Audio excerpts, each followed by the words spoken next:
always remember the first words I heard him speak. He said, human beings fight not because they are different, but because they are the same. In a way, it's a question of conflict. Why is conflict so important in human life? Is the fact that people desire the same thing an accident? Or is there something in mankind which forces men who are close to each other to desire the same thing? Born in Avignon on Christmas Day 1923, Rene Girard is the author of works that have been published in more than 24 languages. Mensonge romantique and vérité romanesque. Violence, the sacred. The Scapegoat. Things hidden since the foundation of the world. It's of such extraordinary importance that I've compared him to the fathers of the church. He wanted to enlist the anthropologists and the sociologists. He wanted to say, I can explain to you where we're going wrong. There is a tendency in human beings to desire what their neighbors desire. I mean, I realize, my goodness, he's decoded desire. He's decoded human relations. You know, there's one thread you can follow to try to make sense of our world. It connected with everything, beginning with the passage from animal to man. Rene's ideas are like a bomb, but it's a bomb that doesn't explode outward, it explodes inward in us. If you can do an anatomy of the madness of reciprocal violence, then perhaps you can wake people up to the fact that they are trapped within these infernal cycles. This has been hidden since the foundation of the world. But once it's announced to you, you cannot not see it. It's everywhere.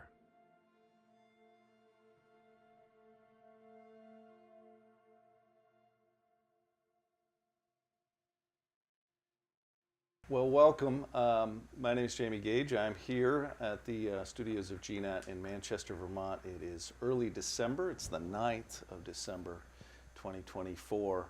And we're here to have a discussion about the philosopher Rene Girard and to discuss a film that is soon to be released on Christmas Day this year. And I'm here with author and collaborator of Rene Girard, Stephen Berry, who did an 11-hour interview with him many years ago, and with the director Sam Sorich, who has put together an amazing film called Things Hidden. Welcome, gentlemen. Thank you very much. I should mention that Sam is with us from Escondido, California. He is fresh off a 26-foot van driving experience that took probably how long? It took 3 days. So I moved from Chicago, where I'm from, to this new teaching situation. So I'll be teaching film production at JP Catholic in Escondido.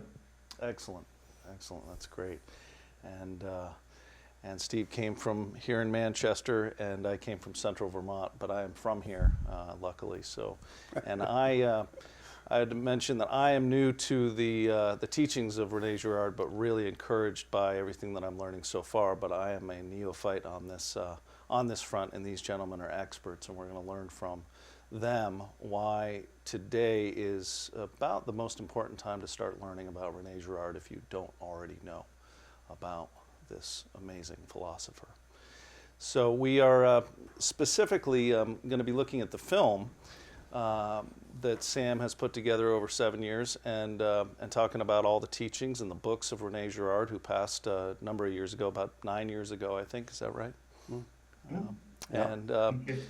And talking about the themes that are really important to today's world.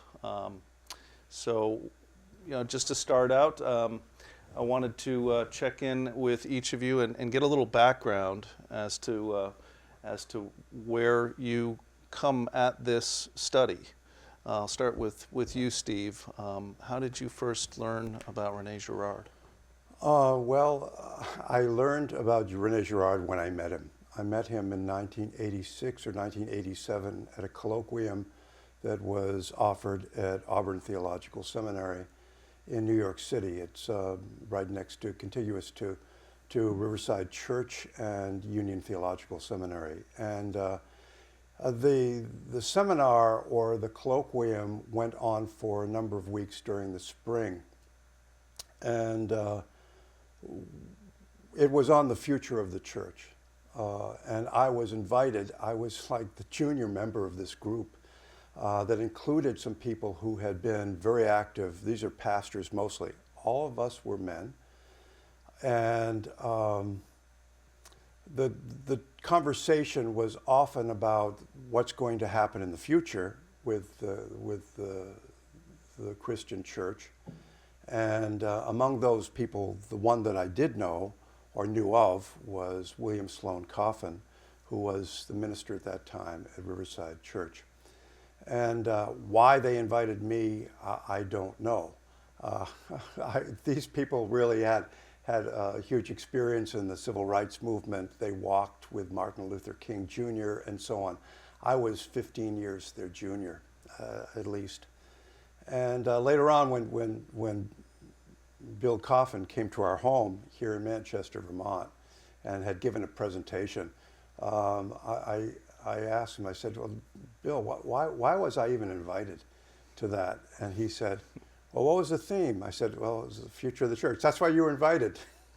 So on one of those occasions, the invitation had been extended to Rene Girard. And Rene came, and I hadn't heard of him before. His new book was just being finished in translation from French to English, and that's called The Scapegoat. And I listened to him speak about the scapegoat mechanism and was immediately drawn into it. And I said, well, this seems to be the missing link that I was looking for in terms of my own understanding of why we are violent. I had explored this for many, many years, and I can go into that in more detail later in this conversation. But at that particular moment, listening to Girard speak about the scapegoat mechanism and the scapegoat, a light went off for me. And it began to make sense. My questions began to really crystallize, and I was able to begin putting pieces together that I had not been able to do prior to that. So it was a very important day for me, the day that Rene Girard came to our seminar, to our colloquium. So that's how I met him, and that was in the mid-1980s. Fantastic, thank you. And that, as you described that, it is consistent with so many of the origin stories of other Girard scholars and folks, this lightning bolt of epiphany, or what you'll later describe as theophany in a sense. So it's really, that's a common theme that I've been hearing, which is interesting.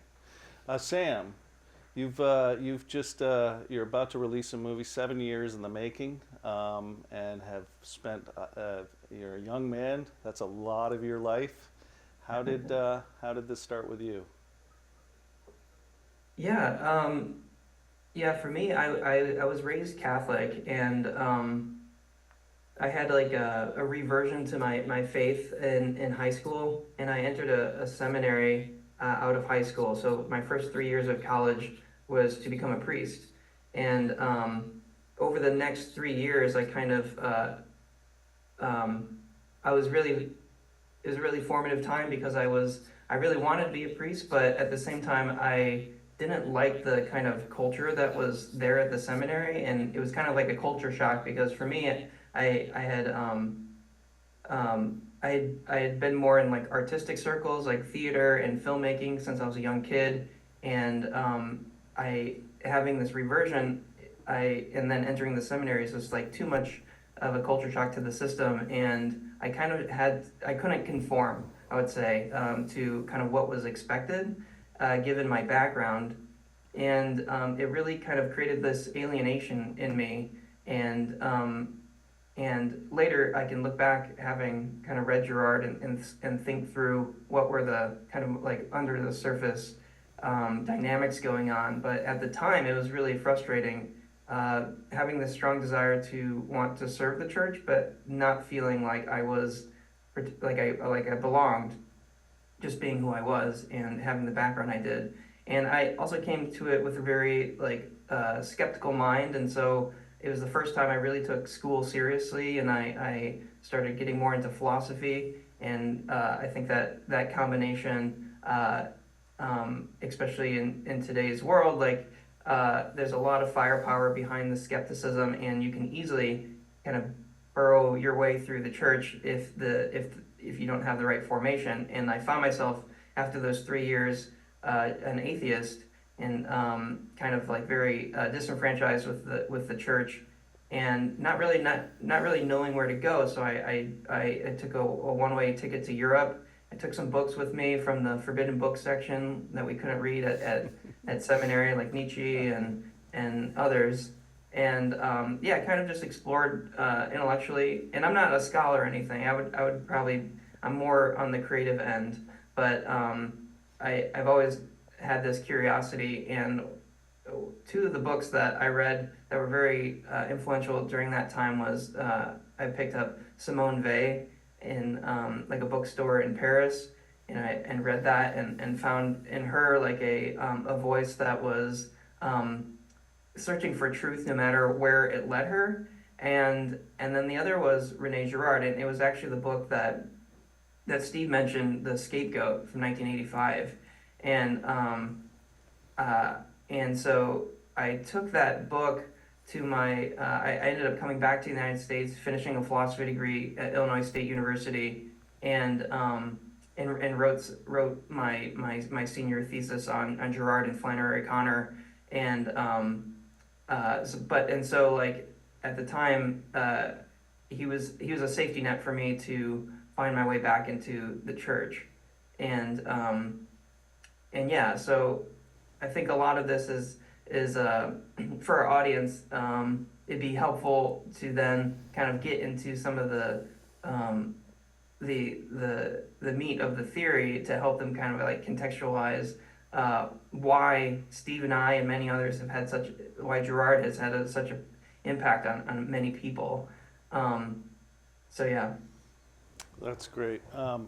Thank you for that background. I hadn't realized your thesis was with Flannery O'Connor, also an amazing Gothic Southern writer, and in her own right talked a lot about violence. Really interesting. And just to frame this up, Good Country People. Yeah, and Wise Blood, right? Wise Blood, yeah. Which is a famous one. Oh, yeah. And just to frame this up, this is intended. This conversation is to be a kind of a companion piece to the film that's coming out on Christmas Day, Things Hidden, that Sam has made. And this discussion hopefully frames up a lot of the themes that come through that movie, and exposes the scholarship that's burgeoning around Rene Girard at this time in our history.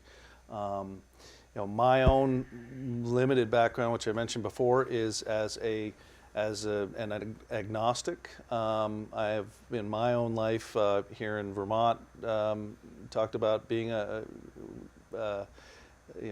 the earth is my God. Is trying to be an environmentalist, trying to do the right thing for communities and people and the natural environment.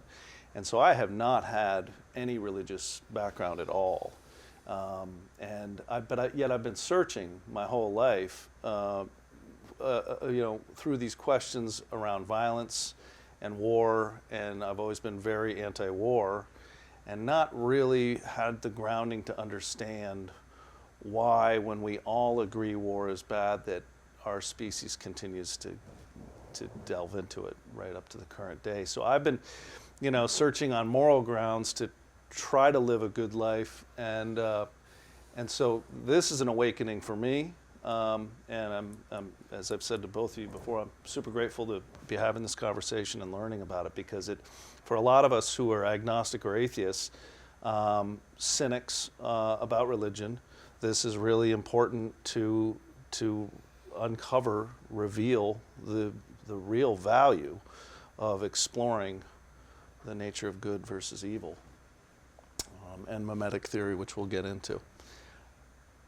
So regarding the film itself, Sam, you started, so you wrote your thesis, and how many years ago was that, and when did you start the film work? Yeah, so after I finished college, I always had this or I always had the desire to interview Rene while he was still alive, and then I went to Canada and I worked at a TV station there, and it was around the time that Girard passed. So I came back to the United States and kind of I went through.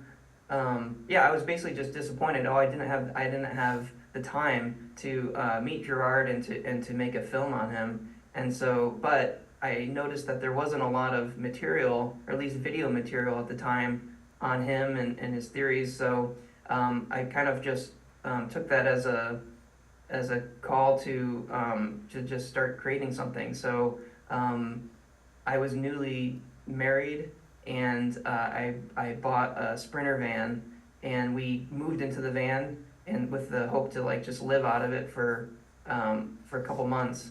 And I packed in my equipment and started across the country to interview some of Rene's colleagues, and just basically through accidents and just cold calling, reaching out to people, I was able to finally just get into the circles, especially because everyone was thinking about Girard at the time, because he recently passed, and I think everyone had sensed that his legacy was kind of wide open, that there was a new discussion that could be had, and that video or the documentary format could really help with that. But for whatever reason, it had never come to fruition. And now knowing that it a project like this is a very big, ambitious task, maybe that's the reason why.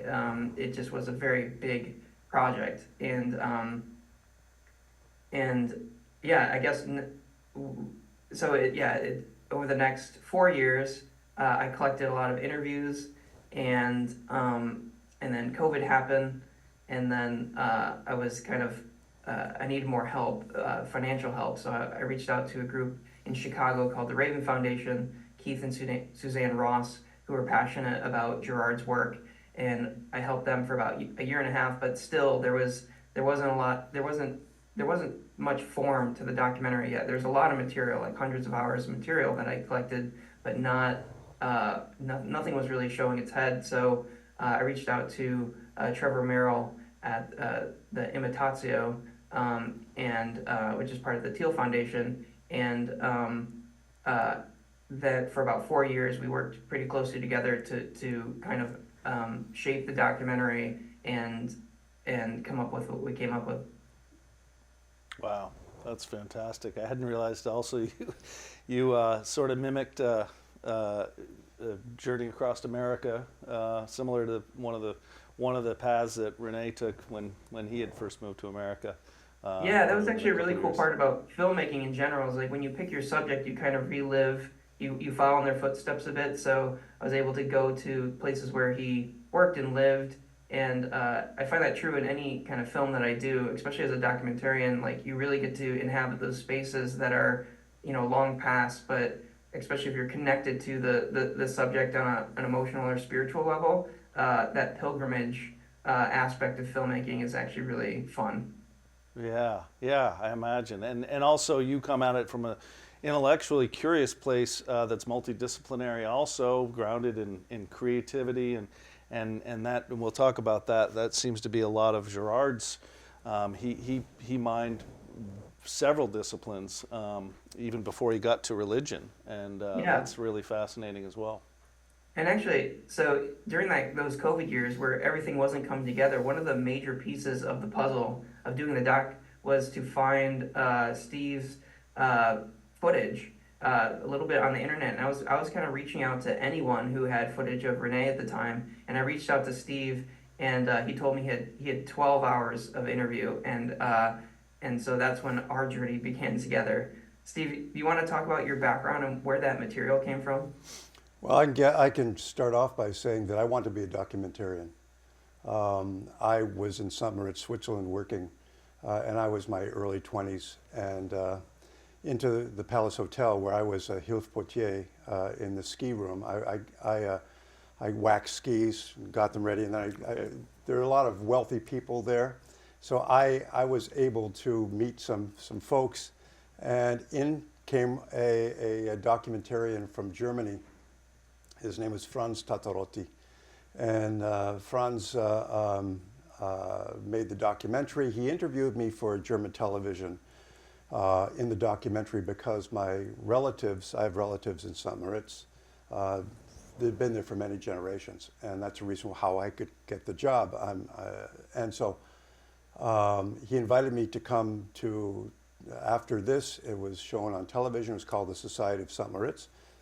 And he invited me to go up to Köln, to Cologne, and to actually work on documentary films with him. And so I did some translations, not really, because I'm not that proficient in German, but I did help with English and worked in that, and I worked with Franz for some years.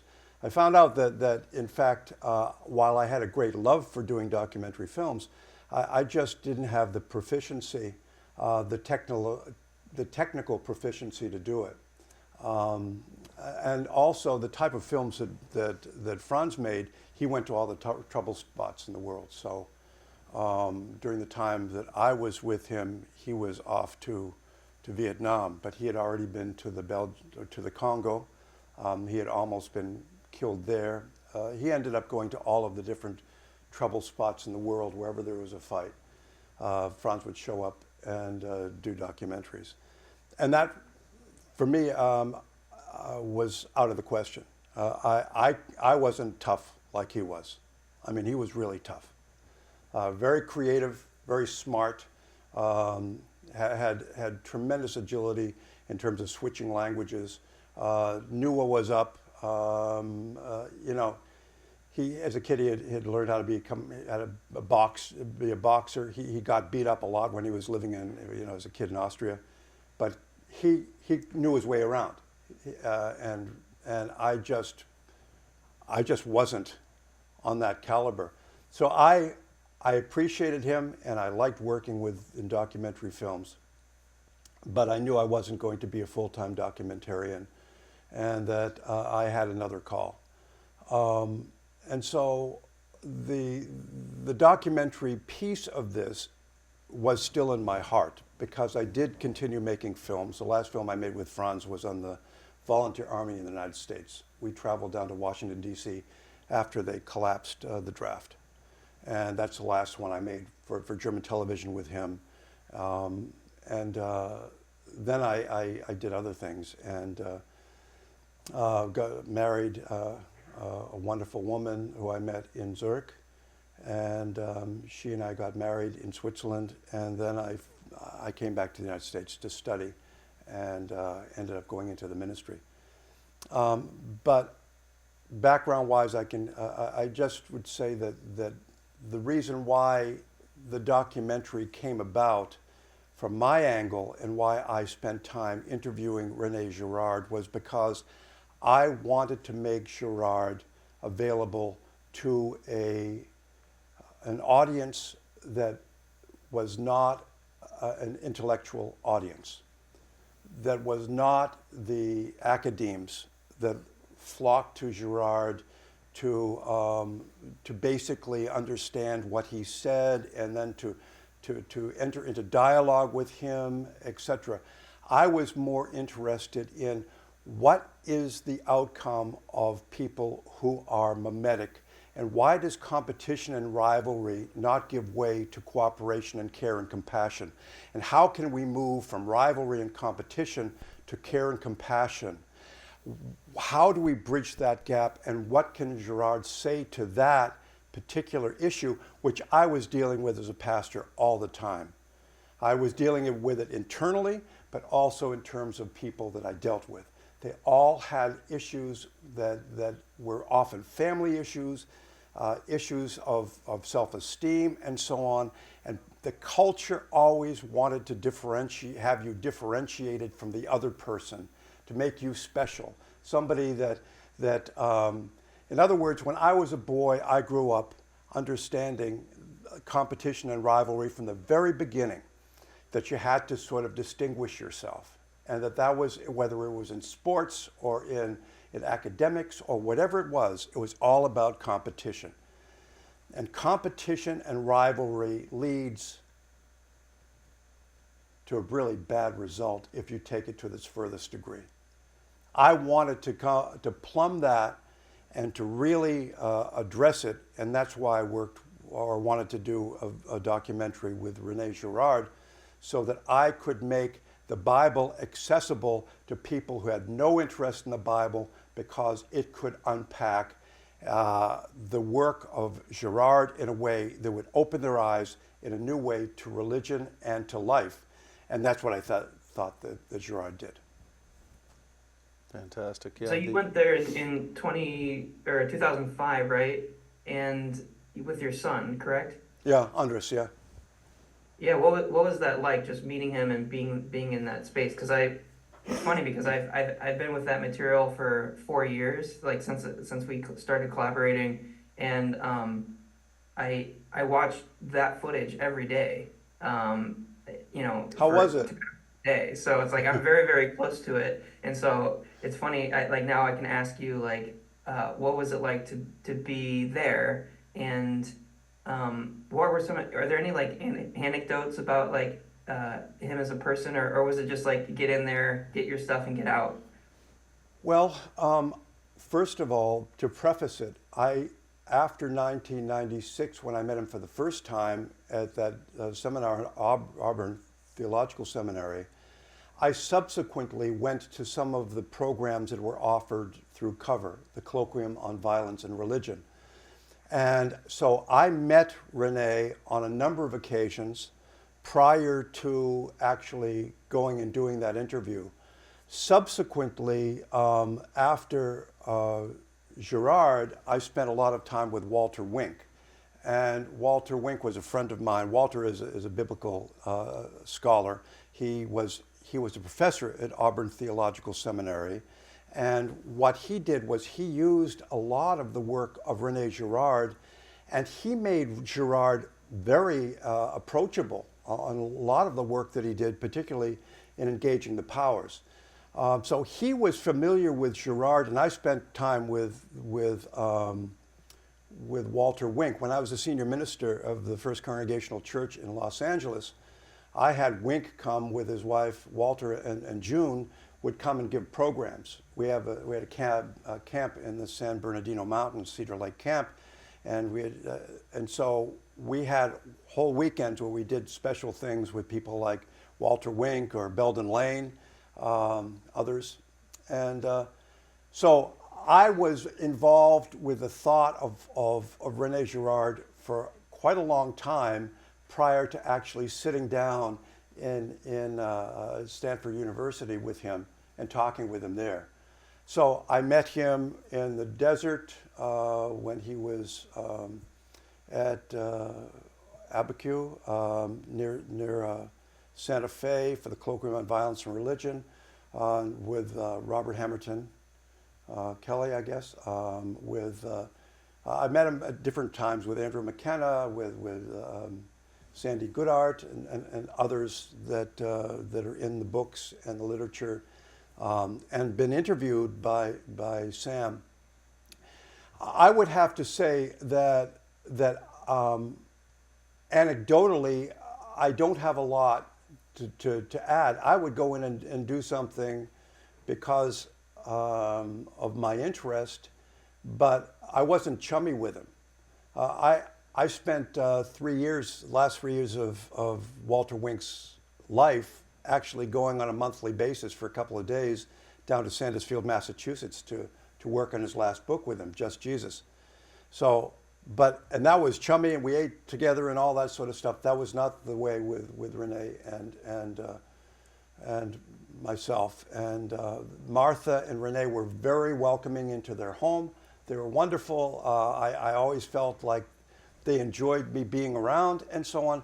But I don't have a lot of anecdotes that I can come up with at the moment, Sam, about it was pretty much all business. I had a large notebook that I had prepared all sorts of questions for it, and I think that I skimmed about that much out of all of my questions.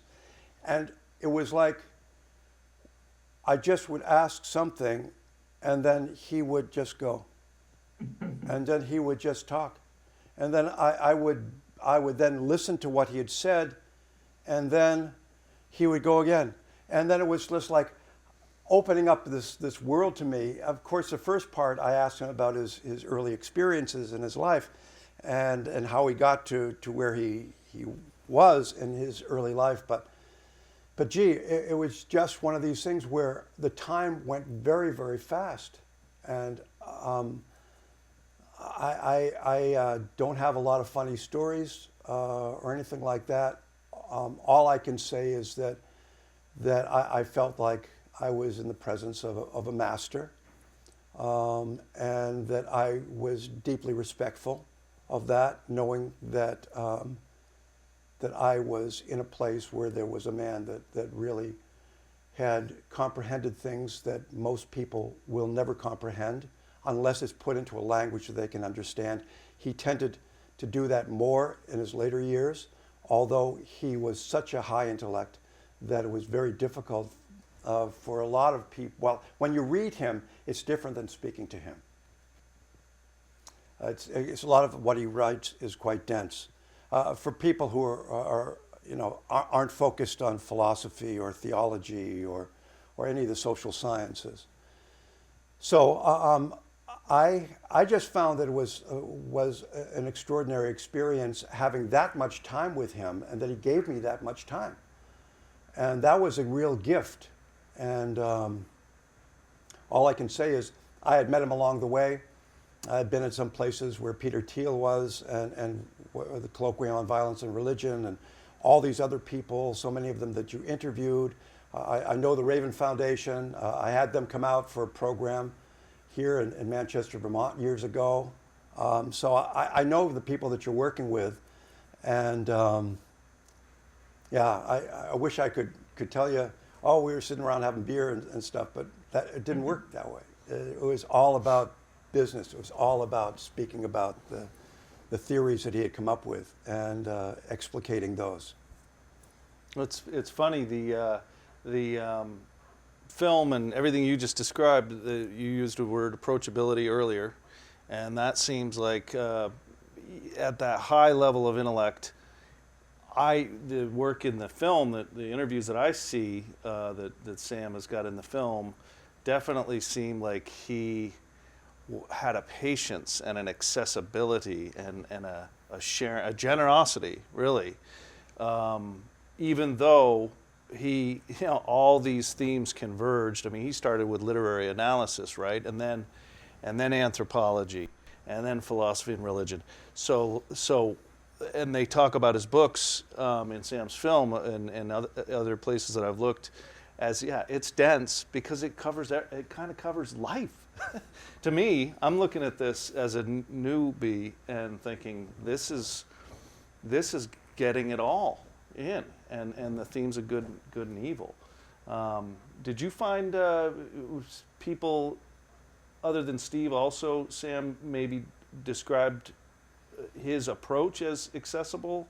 How did that come across from your experience? Yeah. On the note of accessibility, that's actually something that I understood about the documentary form, is that the more access you have to your subject, the better your doc is going to be, like whether that's following someone in their private life or in an interview format where they're generous, like you're saying. And that seems to be the case with Girard. So we're lucky that he operated on those two different levels, on the very high and then at the very personable level. And that, I think, that comes out in the film. And so, in some ways, it can help.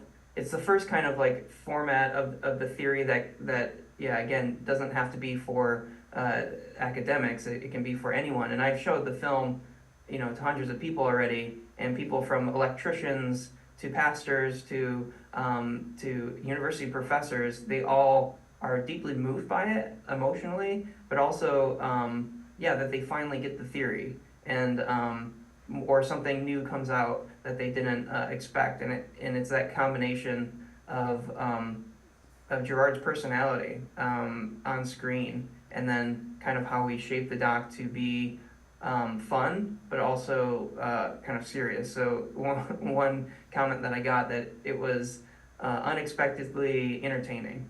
And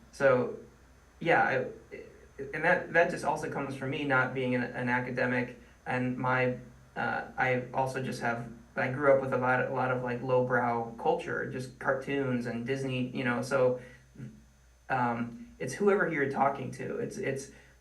It's like reality displays itself to us, and then we find patterns and analogies in our cultures to express those realities. So you can talk about Girard from using examples from Oedipus or Greek tragedy, but also Disney and cartoons and anime, and they're not less deep that way. They can actually penetrate deeper, but you have to find the right language to share this with. And so that's kind of something that I really like about this, is that, or what's really exciting for me is that I think it does speak to young people, and that's been kind of at the heart of what I'm doing, because I am an anomaly in the fact that I stayed within the church, and I there's a hemorrhaging in my demographic, or in my age group of people leaving the church, and in some ways I feel like people have thrown baby out with the bathwater, and so speaking in with their language on the internet, on just in culture in general, I think it especially Girard's theory will have a big effect into asking good questions, and looking at something again for the first time. I really appreciated Steve's the fact that he captured that moment, and that Girard was so generous in that moment. It really had a profound impact on me as a filmmaker, because I just been able to sit with that content deeply. It's really revelatory, the work in general, because again, coming at it new, you see these patterns now, and you can apply mimetic theory to everything. It seems like in scapegoating, it's all over our society. Well, I'm gonna pull like a producer move right now. So I think like the best thing, because a lot of this conversation needs some background of the theory, I think. Right. Can we start again, like in the fact, like not that this stuff will not be used, but start again in terms of like that we go straight into like who is Rene Girard, and what did he say? That's what I was thinking. Yeah, I was absolutely thinking that we were going to go right to this. I just want to comment and say that Sam, as a documentarian, what I'm so grateful for is that you were able to accomplish through that art form something that I was not able to accomplish. I want a curriculum to come out on reading the Bible with Rene Girard, conversation with Stephen E. Berry, but what you did was so wonderful. It encapsulated him so well that you took all of this material and that you brought that to life with the man and made him real.